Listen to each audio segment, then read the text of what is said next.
Let's get ready for Monday Mortgage Minute with your hosts, Tom McNamara and Bruce Woodburn. All right. Happy Monday. Yes, sir. Happy Monday. And yes. All right. So here we are. We just got through experiencing Hurricane Milton. We just got over Hurricane Helene. And, you know, which really did a number on North Carolina and Georgia and some other areas. So we got the 1-2 punch here. So I want to talk a little bit about, you know, how does that impact real estate? What are people thinking? So what do you think about that, Tom? Well, you know, I think the first thing that I am thinking about is people that are currently under contract, right? So, you know, if somebody's under contract for a home, what do they do, right? I mean, you know, I actually have a buyer that's under contract. We're financing with you. And, you know, he's like, hey, I'm going to go over there and recheck it out. And, you know, he swung by and he drove by and he looked at the outside. But, you know, what do we really do, right? What's the actual process? Well, I know there is a process. Yeah. And it depends on the stage. So let's say you're under contract, but you haven't gotten as far as the appraisal yet. Well, there's no guidelines in place for what you need to do. So what you need to do is do your own due diligence. Maybe have your inspector go back out and re-inspect the house. Sure.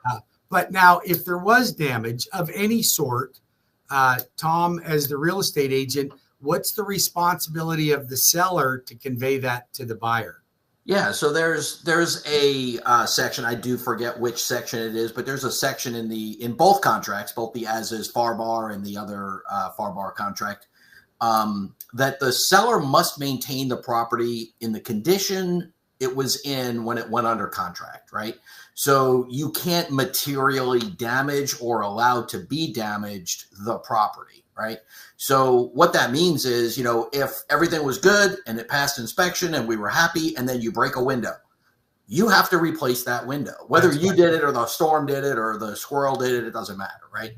All the way up to the moment that the property conveys to the buyer. Now, from that moment forward, it's the buyer's responsibility. They now own the property, right? Well, and can a buyer realistically count on the seller? Let's just say they had some minor flooding come in through a door just because the wind was blowing water in. Maybe it wasn't even high water and there was some floor damage, but they got it vacuumed up in time.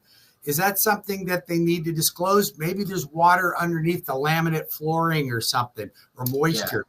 You're supposed to disclose that, but we don't know that they always would. Well, that goes back to everything in real estate, right? Yes, you are supposed to disclose that. And if you don't, as the seller, sure, you could get away with it and turn the property over to the buyer. But if the buyer finds out in the next, couple months or year or whatever, that this happened, the neighbor comes by, oh yeah, they said that it happened and they didn't care. They were just going to sell it to you anyway. Well, that could be a lawsuit, So as a seller, you really need to disclose everything that's happened. You're supposed to disclose anything that's a material impact to the property. Right. So, now, yeah, if a window broke and you replaced it and there was no other damage, you just tell them, hey, the window broke and I replaced it, right? It's no big deal. No big deal. But if you have to get a contractor in there to mop up the water and cut out some drywall, that's going to be something that really needs to be disclosed, re-inspected, a lot of process around that. I agree. Now, let's just say you're under contract and the appraisal was done just before the storm happened. Sure. So we have one just like that. We have one that's going through that right now. I got several of them. I have my whole team working on this process right now. Right. Okay. So now it's different, the requirements, depending on the type of loan that the consumer is getting. So if the appraisal was already done and you're getting a conventional loan, meaning it's going to be an agency loan, Fannie Mae, Freddie Mac, conventional loan. Okay. You are required then to have what's called a disaster certification, and that disaster certification needs pictures. Now, this one does not require the appraiser to do it, but the appraiser can do it. But it requires pictures of all the rooms in the entire home, every room, every exterior part of the house, and a picture of the house number. So those are the things that are required for Fannie and Freddie. Now, if you're FHA, FHA is a little bit different. So you also need a disaster inspection, and that's got to be done by a certified FHA appraiser. So the appraiser has to do it for if you're getting an FHA loan.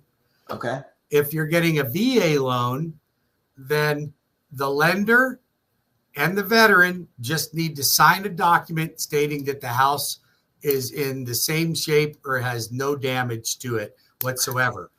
And then for many of your non-QM loans, like bank statement loans, DSCRs, alternative type financing, those also will need a full appraisal inspection. Gotcha. So the appraisers are going to be busy. They not only had appraisals on their desk to do this week that had been already ordered. Now they're having to go back and re-inspect the ones they've already inspected. Yeah.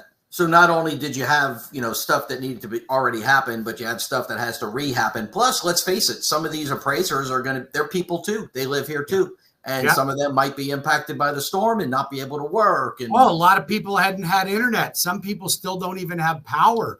Right? Exactly. So we didn't have power till last night at my office. So we just got it. So there's a lot of things that are materially impacted. But I ultimately think, like Central Florida, we got hit pretty hard, but nothing like we did on the West Coast. Correct. Some of those homes are literally destroyed. And that's a bigger problem. Same with our friends in North Carolina and Georgia. They literally were just crushed.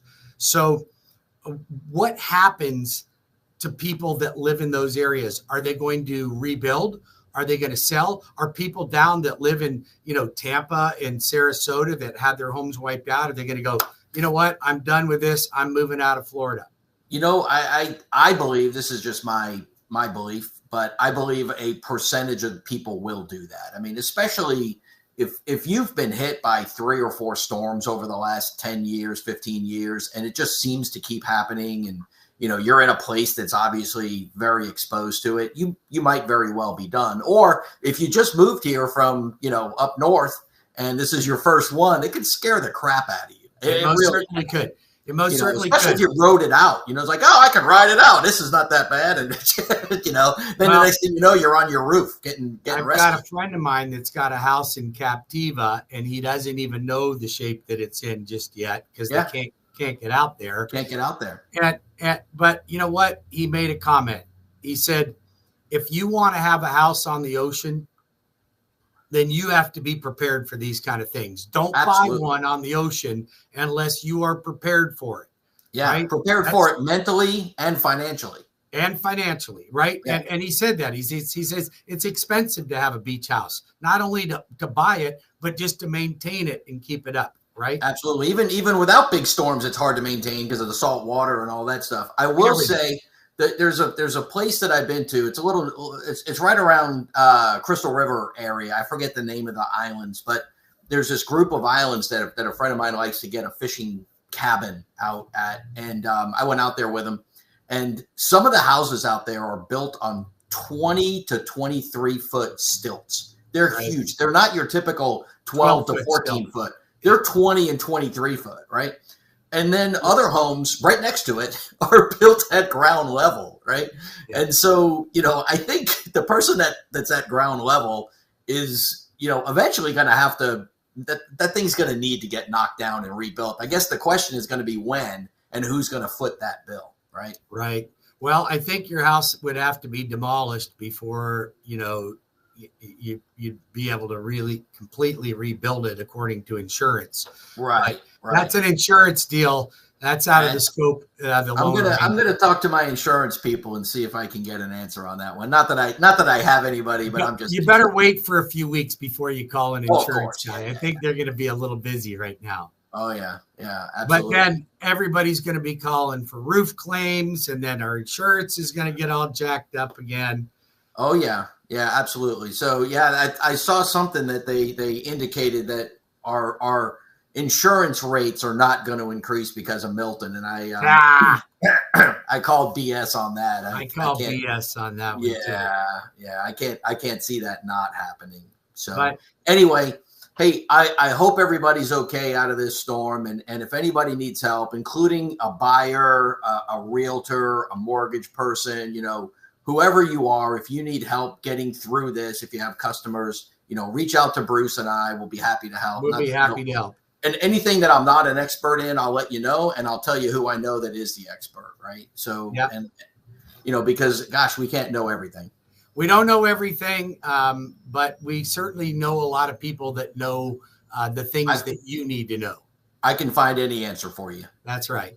Bruce, I'm going to let you get back to it. I know we both have a lot of work to do. I got to get back and get some appraisals re-inspected here. So have a good week. Make it a great day.